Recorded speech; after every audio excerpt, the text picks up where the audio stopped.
Hello everyone, कैसे हैं आप सब लोग। आज हम करेंगे जुलाई के इम्पोर्टेंट करंट अफेयर्स।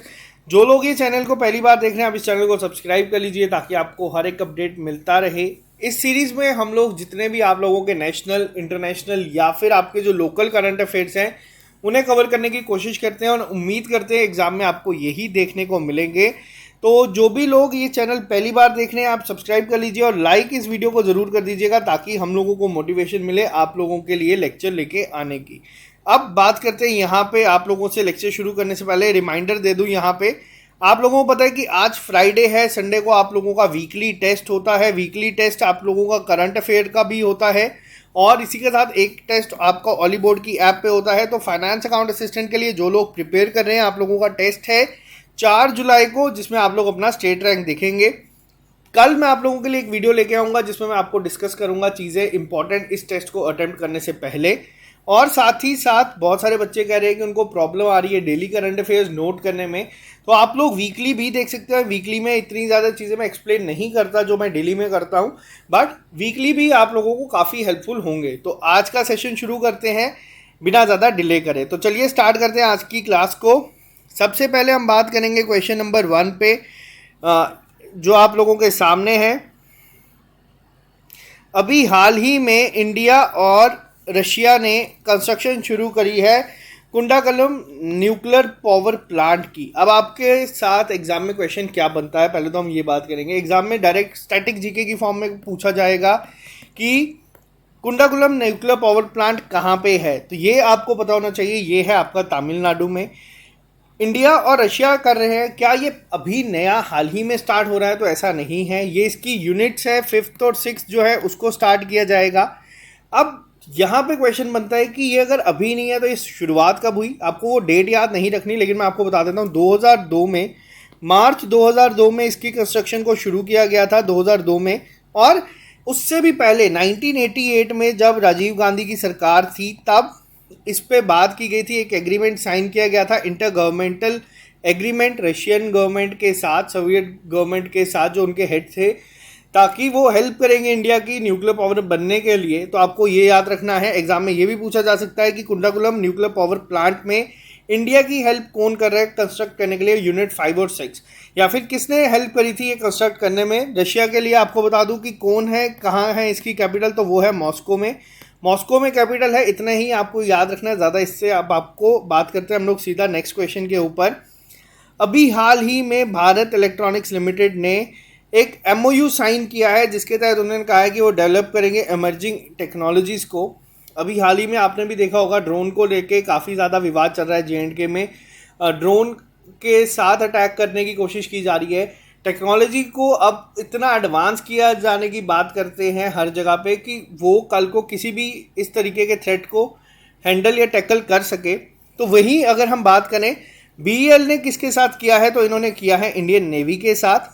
इनका ड्रोन से कुछ लेना देना नहीं है, ड्रोन पे काम कर रही है इंडियन आर्मी। इन्होंने कहा है कि बहुत जल्द पूरी आर्मी को उतना एफिशिएंट बना देंगे कि वो ऐसे अटैक्स को भी झेल पाएगी। बात करते हैं क्वेश्चन नंबर 3 के ऊपर।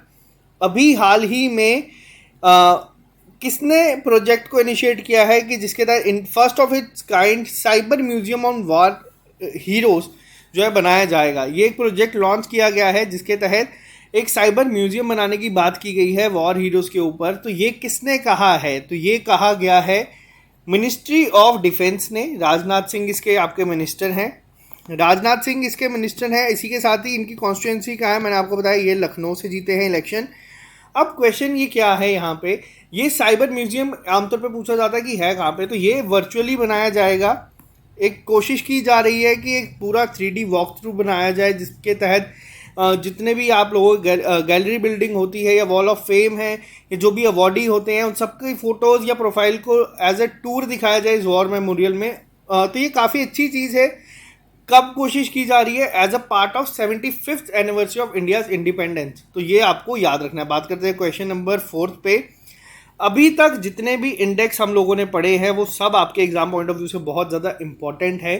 आप लोगों को होमवर्क के तौर पे मैं ये चीज़ दे रहा हूँ कि आप लोगों को होमवर्क के तहत जितने भी अभी तक हम लोगों ने इस सीरीज़ में इंडेक्स को डिस्कस किया है, कमेंट बॉक्स में आपको लिख के बताना है। फिर वो पीस इंडेक्स हो, या फिर आप लोगों का जो भी इंडेक्स हम लोगों ने डिस्कस किया है। अब बात करते हैं इस क्वेश्चन पे, रैंक ऑफ इंडिया क्या आया है ग्लोबल साइबर सिक्योरिटी इंडेक्स 2020 में, जो ITU ने रिलीज की है। अब ITU क्या है, तो ये आ जाती है आपकी इंटरनेशनल टेलीकम्युनिकेशन यूनियन। तो इनके तहत जो भी एक proper global cyber security index को रिलीज किया गया है, उसमें इंडिया का रैंक क्या है, उसमें इंडिया का रैंक है 10th। ये जो रिपोर्ट है ये है ग्लोबल साइबर सिक्योरिटी इंडेक्स 2020। तो ये भी आपको याद रखना है, 4th एडिशन है। कई बार आप लोगों ने देखा है कि जो आप लोगों के स्टेट एग्जाम्स होते हैं JKSSB के, वो आपसे पुराना भी पूछता है। और पुराना क्या पूछेगा कि 2018 में क्या रैंक था, तो वो भी मैं आपको बता दूं, पिछली बार इंडिया का रैंक इस रिपोर्ट में था 47। तो बहुत ही ज़्यादा एक डेवलपमेंट है या अच्छी बात है, बहुत एक बड़ा जंप है ग्लोबल साइबर सिक्योरिटी के तहत अगर हम बात करें। अब टॉप किसने किया है, तो फर्स्ट पे तो आप लोगों को मैं बता दूं USA है, सेकंड पे है आप लोगों की 2 कंट्रीज, तो जिनमें एक है आपकी यूनाइटेड किंगडम और एक है आपकी सऊदी अरेबिया। थर्ड पे है आपकी एस्टोनिया। आपको सिर्फ टॉप किसने किया है, इंडिया का रैंक क्या है, इसमें इंडिया का रैंक है 10th। ये चीज़ें आपको याद रखनी है। ये जो जितने भी इंडेक्स हम लोग यहाँ पे कर रहे हैं एग्जाम में, इसमें क्वेश्चंस आपको ज़रूर देखने को मिलेगा। बात करते हैं नेक्स्ट क्वेश्चन के ऊपर। अभी हाल ही में एक रिपोर्ट रिलीज की गई है UNCTAD और UNWTO के द्वारा। इसके तहत कहा गया है जो ग्लोबल इकोनॉमी को पूरा लॉस हुआ है वो 4 ट्रिलियन का हुआ है कोविड की वजह से। उस रिपोर्ट का नाम क्या है। अब यहाँ पे ये क्वेश्चन आप लोगों से इस तरीके से पूछा जाएगा। पहले तो आपको यही क्वेश्चन पूछा जा सकता है कि किस रिपोर्ट में कहा गया है, तो वो रिपोर्ट का नाम है COVID-19 and tourism and update. पहली चीज़। दूसरी चीज़ आपसे पूछी जा सकती है कि मान लीजिए आपसे पूछा जा सकता है UNCTAD ने किसके साथ निकाला है, या फिर आपसे पूछा जा सकता है UNWTO ने किसके साथ ये कहा है। अब यहाँ पे ये जो WTO है ये आपका वर्ल्ड ट्रेड ऑर्गेनाइजेशन नहीं है, ये है आपका वर्ल्ड टूरिज्म ऑर्गेनाइजेशन। तो इसको भी याद रखिएगा। UNCTAD के बारे में मैंने आपको बताया, ये है United nation conference on trade and development. तो ये आपको दोनों याद रखना है। इन्होंने कहा है टोटल 4 ट्रिलियन का लॉस हुआ है ग्लोबल GDP को 2020 और 2021 में COVID-19 की वजह से, क्योंकि इंटरनेशनल टूरिज्म आप लोगों ने देखा है तो बहुत गिरा है। इसी के साथ मैं आपको एक फैक्ट बताता हूँ, जो टोटल टूरिस्ट इंडिया में आते थे 54% इस बार कम आए हैं। तो ये बहुत ही बड़ा ड्रॉप देखने को मिला है। जो हमारी स्टेट्स है जिसमें हम बात करते हैं जम्मू कश्मीर की, हिमाचल की, जो टूरिज़्म पे ज़्यादा डिपेंड करती हैं, इन स्टेट्स को काफ़ी ज़्यादा नुकसान देखने को मिला है। काफ़ी सारे लॉकडाउन्स, कर्फ्यू, उसके बाद टूरिज़्म का ना आना, तो इसीलिए बहुत बड़ी चीज़ है ये। 54% सिर्फ इंडिया में टूरिज़्म का ड्रॉप हुआ है पिछले 2 साल के कंपैरिजन में। बात करते हैं हम लोग नेक्स्ट क्वेश्चन के ऊपर। अभी हाल ही में वर्ल्ड की पहली रिपोर्ट आई है on artificial intelligence in health care. ये किसने रिलीज़ की है। अब ये क्वेश्चन आपसे ये पूछा जा सकता है एग्ज़ाम में। पहला पूछा ये जा सकता है कि किसने करी है, वो की गई है WHO के द्वारा, यानी कि वर्ल्ड हेल्थ ऑर्गेनाइजेशन ने, क्योंकि हेल्थ केयर के डिपार्टमेंट के ऊपर है। अब ये रिपोर्ट है क्या, ये रिपोर्ट का नाम क्या है, आपको ये भी पता होना चाहिए। इसका नाम है आपका ethics and governance of artificial intelligence for health. तो आप लोग इसको भी नोट कर लीजिएगा, ये भी आपसे पूछा जा सकता है। तो WHO के बारे में मैंने आपको बताया है। हेडक्वार्टर है इनका जिनीविया में। जिनीविया कहाँ पे है, वो है आपका स्विट्ज़रलैंड में। और अगर WHO के हेड भी आपको याद रखने हैं, क्योंकि आजकल आपने देखा ये बहुत ज़्यादा न्यूज़ में आपको देखने को मिलता है, वो है टेड्रोस एडहेनॉम। इनके बारे में आपने बहुत ज़्यादा सुना होगा। तो बात करते हैं नेक्स्ट क्वेश्चन पे। अभी 1 जुलाई को आपका डॉक्टर्स डे भी बनाया जाता है। तो अभी हाल ही में इसी डे को सेलिब्रेट करने के लिए एक बैंक ने एक ऐप लॉन्च की है, या फिर एक बैंकिंग सॉल्यूशन प्रोवाइड करे हैं, जिसका नाम रखा है सल्यूट बैंकर्स। तो ये किस बैंक के द्वारा किया गया है, तो ये किया गया है आपका ICICI बैंक के द्वारा। इसके तहत जो डॉक्टर्स हैं उनको काफ़ी ज़्यादा फैसिलिटीज़ प्रोवाइड करवाई जाएगी। और जो बैंक ऑफर करेगा मेडिकल एजुकेशन लोन 1 करोड़ रुपए तक का, जिसका मतलब इस तरीके से बहुत सारी चीज़ें हैं, सेविंग अकाउंट पे, लोन्स पे, होम लोन पे। तो ये बैंक सल्यूट डॉक्टर्स एक निकाला गया है आपका ICICI बैंक के द्वारा। तो आपको ये याद रखना है। बात करते हैं क्वेश्चन नंबर 8 के ऊपर। Most important question sports category में है और काफ़ी अच्छी चीज़ है ये। अभी हाल ही में कौन से ऐसे इंडियन अमेरिकन चेस प्लेयर हैं जो यंगेस्ट चेस ग्रैंड मास्टर बने हैं? तो इनका नाम आपको याद रखना है। यंगेस्ट चेस ग्रैंड मास्टर बने हैं अभी हाल ही में, उनका नाम है अभिमन्यु मिश्रा, जिनको आप यहाँ पे देख सकते हैं। इनकी उम्र सिर्फ 12 साल है अभी, तो ये बने हैं। इसी के साथ साथ आप लोगों को एक और बता दूं स्पोर्ट्स के रिलेटेड, जो आप लोगों का आईसीसी मेन 2021 वर्ल्ड कप होना था, क्रिकेट की बात कर रहा हूँ यहाँ पे, इसका होस्ट थे इंडिया। होस्ट इसकी इंडिया ही रही है, लेकिन जो ये आप लोगों का वर्ल्ड कप है ये शिफ्ट कर दिया गया है। कहाँ पे ये कर दिया गया है? यूएई और ओमान में, कोविड के चलते। आप लोगों ने देखा था आईपीएल भी बीच में रोक दिया गया है। उसी वजह से जिस तरीके से पेंडेमिक सिचुएशन अभी इंडिया डील कर रहा है, तो बहुत मुश्किल हो जाएगा वर्ल्ड कप को ऑर्गेनाइज करवाना। इसीलिए ये यूनाइटेड अरब एमिरेट्स में शिफ्ट कर दिया गया है और ओमान में। तो ये आप लोगों को याद रखना है, बहुत इंपॉर्टेंट है। होस्ट अभी भी इंडिया ही है, लेकिन जो मैचेस होंगे वो आपके वहाँ पे होंगे। 2016 का जो वर्ल्ड कप हुआ था लास्ट टाइम, वो किसने जीता था? तो वो जीता था आपका वेस्ट इंडीज़ ने। तो ये भी आपको याद रखना है। बात करते हैं क्वेश्चन नंबर 9 के ऊपर। अभी हाल ही में पद्मश्री अवॉर्डी केवी संपत कुमार जी का निधन हुआ है। ये किसके एडिटर थे? और आपको ये भी याद रखना है, एग्जाम में ये भी पूछा जा सकता है, इंडियाज ओनली संस्कृत न्यूज़पेपर कौन सा है? ये दोनों चीज़ें आपको एग्जाम में इस तरीके से पूछी जा सकती हैं। पहले तो केवी संपत के बारे में पूछा जा सकता है कि किसके एडिटर थे, या फिर आपसे पूछा जा सकता है कि इंडिया की इकलौती संस्कृत डेली न्यूज़पेपर कौन सी है? तो ये है थी आपकी सुधर्मा। मोस्ट इंपॉर्टेंट है, ये भी आज की करंट अफेयर्स में आपको याद रखना है। बात करते इसी के साथ एक और चीज़ आपको बता दूं, एक स्पोर्ट्स स्टार है द्युति चंद, आप लोगों ने इनके बारे में सुना होगा, एथलीट है इंडिया की तरफ से। इनके बारे में अभी एक बुक लिखी गई है जिसका नाम है fiercely female, the Dutee Chand story.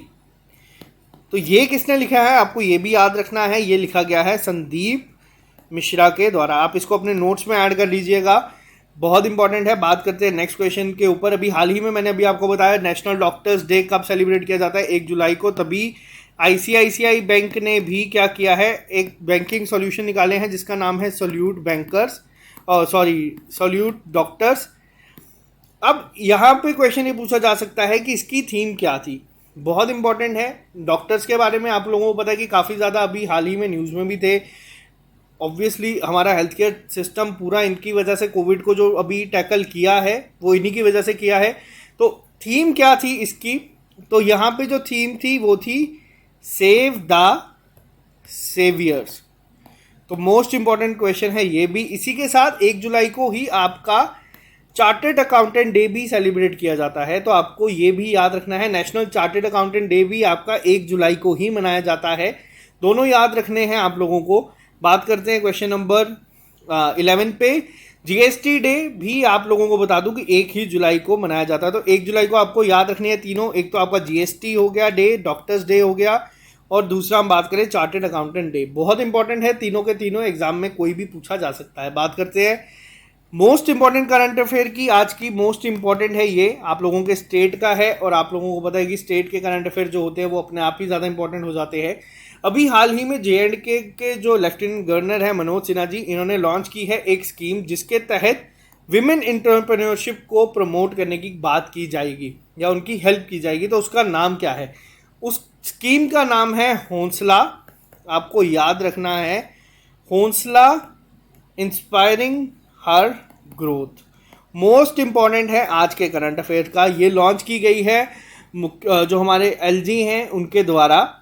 इसके तहत कोशिश की जाएगी कि जितने भी हमारे विमेन एंटरप्रेन्योर हैं उनको हेल्प की जाए। और इसी के साथ साथ जम्मू कश्मीर यूटी ने बैक टू विलेज प्रोग्राम भी शुरू किया है। ये बहुत ही ज़्यादा इंपॉर्टेंट है करंट अफेयर आपके एग्जाम पॉइंट ऑफ व्यू से। बैक टू विलेज प्रोग्राम शुरू किया गया है जिसके तहत कहा गया है 50,000 जो यूथ है उनको इस लायक बनाया जाएगा कि वो अपना फाइनेंशियली अपनी चीज़ों को अपने आप का गुजारा कर सके। तो ये 2 चीज़ें हैं आपको याद रखना है। अब ये जो हौंसला प्रोग्राम है ये है क्या, ये 5 महीने चलेगा, 5 महीने की एक प्रॉपर आप इनको सिखाया जाएगा। और इसी के साथ जो पहला बैच होगा वो होगा 100 विमेन एंटरप्रेन्योर्स का। तो ये 2 चीज़ें आपको याद रखनी है। जम्मू कश्मीर के बारे में मैं आपको थोड़ी सी चीज़ें और बता दूं। हमारा यूटी का एनिमल कौन सा है, पहले हम स्टेट एनिमल कहते थे, इसे कहा जाता है हंगुल। दूसरी चीज़ मैं आपको यहाँ पे बता दूं कि जो हमारी यूटी की बर्ड है उसे क्या कहा जाता है, उसे कहा जाता है, किसे कहा जाता है, तो वो है ब्लैक नेक्ड क्रेन।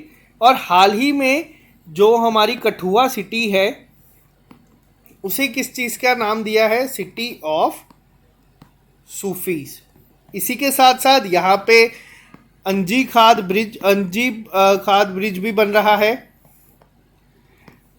और यहाँ पे अगर मैं आपको बताऊं, डल लेक के ऊपर बात की गई है कि इसको जो सेव करने के लिए बात की गई है। डल लेक कश्मीर में है, क्राउन ऑफ कश्मीर भी इसे कहा जाता है। और यहाँ पे हमारे यहाँ पे रामसर साइट्स भी हैं, मानसर सुनीसर उसमें आती है। तो ये सारी चीज़ें आप लोगों को मैं पूरा एक डिटेल में लेक्चर दूंगा, जिसमें मैं सारा JNK के जितने भी इंपॉर्टेंट करंट अफेयर्स होंगे मैं सारे आपको बता दूंगा, ताकि आप लोगों को हो। मेरा वेतन एक ऐप थी, इसको लॉन्च किया गया था GC मुर्मू के द्वारा। मेरा वेतन ऐप थी, इसको भी आपको याद रखना है। तो ये छोटी छोटी चीज़ें मैं आपको सारी बता दूंगा, सारी की सारी डिटेल में। हमारे यहाँ पे जो जल शक्ति डिपार्टमेंट आज की डेट में है, ये कौन सा डिपार्टमेंट था पहले, तो ये था आपका PHE डिपार्टमेंट। इसका नाम चेंज किया गया है, भारत माता चौक नाम रख दिया गया था किसका, जो हमारे यहाँ पे सिटी चौक था उसका नाम रख दिया गया था। यहाँ पे एक सर्कुलर रोड थी जिसका नाम बदल के रख दिया गया था अटल रोड। तो ये सारी छोटी छोटी चीज़ें आपको मैं बताऊंगा, ये जो पुराने 1-1.5 साल के हैं। इसी के साथ अगर मैं श्रीनगर की आपसे बात करूं तो श्रीनगर का डांस है शोंडोल डांस, जिसने अभी वर्ल्ड रिकॉर्ड बनाया है। तो मैं इस पर प्रॉपर एक लेक्चर आपको लेके दूंगा, जितने भी इंपॉर्टेंट करंट अफेयर्स होंगे मैं सारे आपको एक ही बारी में बता दूंगा। तो ये थे आपके important current affairs. I hope आपको ये वीडियो पसंद आई होगी। अगर पसंद आई है तो आप लोग लेक्चर के एंड में इसको लाइक ज़रूर कर दीजिएगा, ताकि हम लोगों को मोटिवेशन मिले। और साथ ही मैं आपको बता दूं, कल आप लोगों को मेरी तरफ से जो लेक्चर्स मिलेंगे, मैं आप लोगों का आर्ट एंड कल्चर का जो टॉपिक है यूनेस्को की तरफ से जो हेरिटेज साइट्स हैं वो, और इसी के साथ मैं आपको बता दूंगा कि जो हमारा मॉक टेस्ट 4 है उसको अटेम्प्ट करने के लिए आपको जिन चीज़ों का ध्यान रखना है, ताकि आप लोग पूरा प्रिपेयर होकर टेस्ट दें। और साथ ही में मैं आपका SI का जो प्रीवियस ईयर पेपर है ये मैं संडे को आपके साथ डिस्कस करूंगा। तो चलिए आज का लेक्चर सिर्फ यहीं पे रखते हैं। Bye bye, take care, all the best. पढ़ते रहे, मेहनत करते रहे। आई होप आप लोग अपने मिशन में कामयाब होंगे जिसके लिए भी आप प्रिपेयर कर रहे हैं। Bye bye, take care, all the best.